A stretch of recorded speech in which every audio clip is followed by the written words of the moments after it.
Cryptocurrency. Okay, that word is, well, it's just everywhere now, isn't it? It really is. You're in the finance news, tech talks, just everywhere. But honestly, it still feels kind of confusing for a lot of people, like a fog around it. Yeah, there's definitely a lot of jargon and maybe misunderstanding. It really exploded with Bitcoin, back in 2009, kicked off this whole digital money thing. That was the start, yep. And basically, we're talking about digital assets, right? Like digital cash, but using really strong cryptography for security. Exactly. Securing the transactions, controlling how new coins are made, verifying everything. And the market is huge now. Billions, trillions sometimes. But for most people, it's still a bit of a mystery. The price swings, the weird terms. It feeds the myths, definitely. Volatility and complexity are breeding grounds for misconceptions.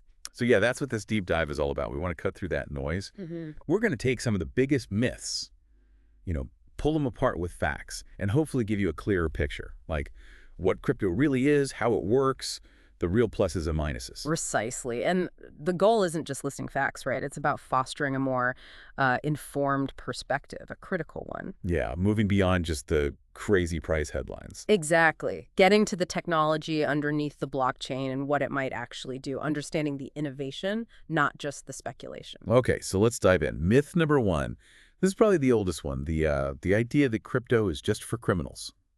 Shady dealings. Ah, yes, the dark web argument. We've all heard it. Is that fair today, or is that just old news? It's mostly old news. Look, there's a tiny grain of historical truth.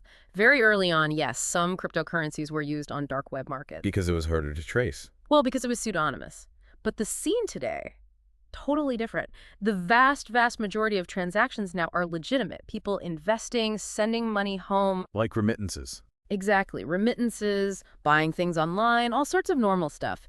And here's the kicker people miss. The blockchain. It's a public ledger. Meaning anyone can see the transactions. Well, the transactions between addresses, yes. It's transparent. Well, you don't see names directly. The flow of funds can be traced, and blockchain analysis firms are getting really good at it. Law enforcement, too. Makes large-scale crime pretty difficult, actually. Okay, so transparency is actually a feature, not a bug in that sense. Interesting. In many ways, yes. All right, sticking with legitimacy. This next one gets really fundamental. The idea that cryptocurrencies have no intrinsic value. Ah, the value question. That's a deep one. Yeah, I mean, it's not like gold, right? You can't hold it. Yeah. So where does the value come from? I've struggled with this one myself sometimes. It's a different kind of value. You're right. There's no physical backing like a commodity. The value comes from a few things working together. Like what? Well, first, scarcity. Take Bitcoin. There's a hard limit programmed right into the code. That digital scarcity is powerful. Okay, limited supply. Then there's utility. Think about Ethereum. It's not just money. It's like a platform. It runs decentralized apps, smart contracts. So its value is what it can do. Exactly. Programmable utility. And then there's the security of the network itself, maintained by all those miners or stakers, plus growing acceptance. More people, businesses, even some governments starting to trust it and use it. That builds value, too. So scarcity, utility, security, and network effect, sort of. It's not one single thing. Precisely. It's an emergent value from the network and its properties. A bit of a paradigm shift from traditional assets. Right. That framing helps. But even understanding that, you hear this next one constantly. It's just a fad. It's a bubble. It's going to disappear. Oh, yeah. The digital tulip argument. Been around since the beginning. So is it just a phase? Or is there staying power? Well, look at the market. Yes, it's volatile. Very volatile sometimes. We all know that. But the underlying tech, blockchain, that's not going anywhere. Industries are adopting it left and right for supply chains, finance, identity, because it offers real benefits in transparency and security. So the tech is sticking around, even if specific coins fluctuate. Absolutely. And think about Bitcoin itself. It started in 2009. It's survived multiple crashes, multiple bubble declarations. Plus, you see major banks, big tech companies, even countries investing heavily now. That doesn't sound like a passing fad. Doesn't really signal a temporary trend, no. It suggests something more fundamental might be shifting. Okay, that makes sense. But then you read about these huge crypto hacks, right? Millions stolen. That makes people nervous. So how secure is it really? Yeah, that's a super important distinction to make. The headlines can be misleading. How so? The actual blockchain technology, it's incredibly secure. decentralized, cryptographically locked down, altering confirmed transactions on something like Bitcoin. Virtually impossible. The Bitcoin network itself has never, ever been hacked at its core. Never. Wow. Okay. So what are these hacks we hear about then? They're almost always targeting something else. Usually it's the centralized exchanges, the platforms where you buy and sell crypto. Ah, like the crypto banks. Exactly. Or sometimes it's individual users' wallets getting compromised because they maybe didn't follow good security practices, phishing scams, weak passwords, losing their private keys. So it's the weak points around the blockchain, not the chain itself. Precisely. The core tech is robust. Individual security. That depends a lot on the user and the platforms they use. Protecting your private keys is absolutely critical. Right. User responsibility is key. Okay, that clears things up. Now, another big one, a very valid concern, the environment. Aren't cryptocurrencies, especially Bitcoin, terrible for the planet because they use so much energy? That's definitely a major point of discussion, and yes, it has been true. Cryptocurrencies using what's called proof of work, or POW. That's the mining thing, right? Solving puzzles. Exactly. That process is energy intensive. Bitcoin is the main example there, no question. So the criticism is fair. It was. And for POW coins, it still requires attention. But here's the really interesting part. The industry is changing fast. Yeah. Many newer cryptos, and even big established ones like Ethereum, have moved or are moving to Proof of stake. How's that different? Instead of miners solving puzzles, users stake their own crypto, basically lock it up as collateral to validate transactions. It uses vastly, vastly less energy, like 99% less in Ethereum's case after they switch. 99%. Wow. Okay. Yeah, it's a huge difference. Plus, there's a growing push in the mining sector, even for POW points, to use renewable energy sources, finding stranded energy, things like that. So the industry is actively trying to fix the energy problem. Very actively. It's far from a solved issue globally, but the trend is strongly towards greater efficiency in renewables. It's a key focus. That's good to hear. But some critics might still say, why use any extra energy for digital money when we have banks? How do you counter that deeper point? That's a fair philosophical question. I mean, first, the traditional banking system isn't exactly energy-free, right? Think of all the buildings, servers, ATMs, international transfers. It's just less visible, perhaps. And second, crypto, especially with POS, offers potentially more efficient global transactions, cutting out intermediaries. Plus, there's the whole financial inclusion aspect, banking the unbanked. So you have to weigh the energy cost against the value you place on having a decentralized, censorship-resistant, globally accessible financial system. It's an ongoing trade-off, but the tech is constantly getting better. Right. It's about weighing the costs and the unique benefits. Okay. Let's shift gears a bit. This next one. It feels almost predatory sometimes. The idea that crypto is just a get-rich-quick scheme. Ah, yes. The Lambo dream. Exactly. Easy money overnight. We really need to pour some cold water on that, don't we? Absolutely. 100%. Look, can you make money quickly in crypto? Yes, the volatility means prices can shoot up, but they can crash just as fast or faster. So it goes both ways. Dramatically. Dramatically. Investing in crypto is inherently high risk. There is absolutely no guarantee of getting rich quick. Anyone promising that is likely not being honest or trying to scam you. So what's the smarter approach? Same as any investment, really. Do your homework, understand what you're buying, understand the market risks, have a strategy. Don't invest more than you can afford to lose. Those easy money promises, they just lead to FOMO, impulsive buys, and often pretty significant losses. Approach it with caution and realism. Sound advice. Okay, this sort of loops back to our first myth about crime, but let's hit it directly.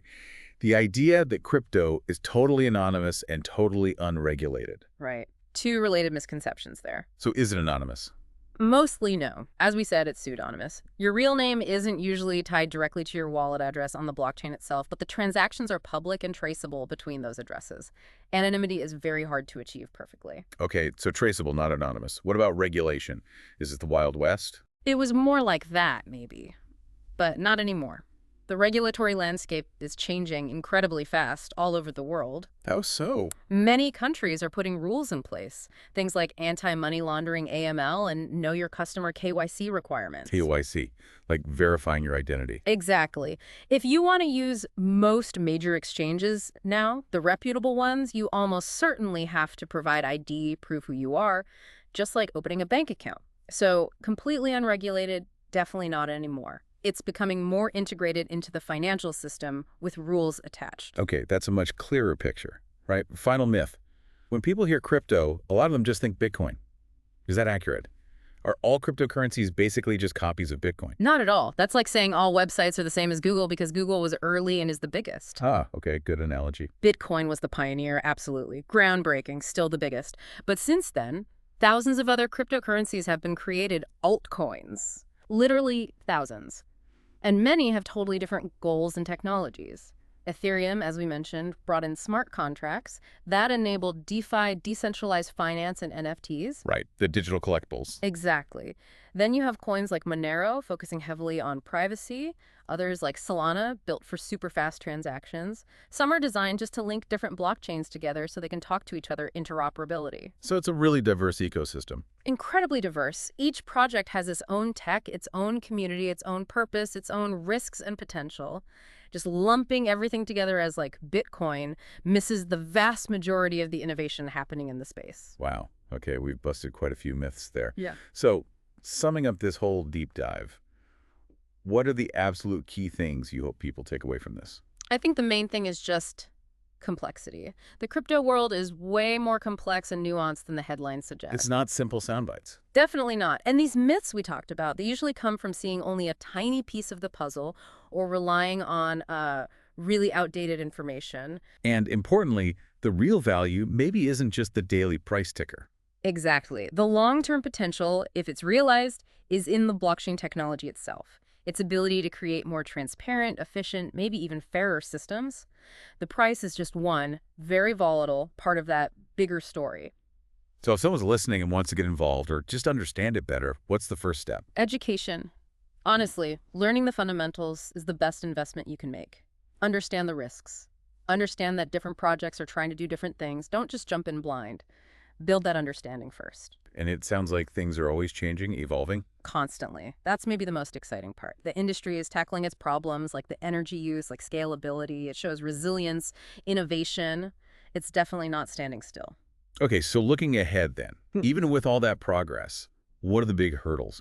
The major challenges crypto still needs to overcome to, really go mainstream? Yeah, there are definitely still some significant ones. First up is probably regulatory uncertainty. Still. Even with the KYC-ML stuff. Yeah, because there's no single clear set of rules globally. Different countries are doing different things, and that patchwork approach creates uncertainty for businesses and users. It can slow things down. Okay, regulation. What else? Market volatility, for sure. Those wild price swings make it really hard for crypto to be used as everyday money or even a reliable store of value for most people. You can't budget if your money's value jumps 20% overnight. Right. Stability is needed for payments. Then there's scalability and user experience. Blockchains need to get faster and cheaper to handle massive transaction volumes like Visa or MasterCard. And honestly, using crypto, it still needs to get way easier for non-techie people. Fewer weird addresses, more intuitive apps. Make it as easy as using a banking app. Pretty much. And tied to that is security and personal custody. We talked about hacks. While the core tech is strong, users are still the weak point sometimes. Protecting those private keys, that digital key to your funds, is crucial. And education on avoiding scams is a constant battle. So user education is a challenge in itself. A huge one. And finally, maybe the biggest challenge overall, adoption and real-world use cases. Moving beyond speculation, beyond just trading coins, integrating blockchain into actual businesses, into daily life, showing clear, practical benefits that make people say, okay, that's why this is better. That's the ultimate hurdle. So pulling all this together, it strikes me that while so many myths focus on what crypto isn't or its flaws, maybe the real story is what it could become. That's a great way to put it. If you look past the noise, you see the potential for building entirely new kinds of systems, maybe things we haven't even thought of yet. So the question for you listening is, what possibilities do you see emerging from all this? Keep exploring, keep questioning, use reliable sources, and think critically. It's a fascinating space, and it's definitely not going away anytime soon.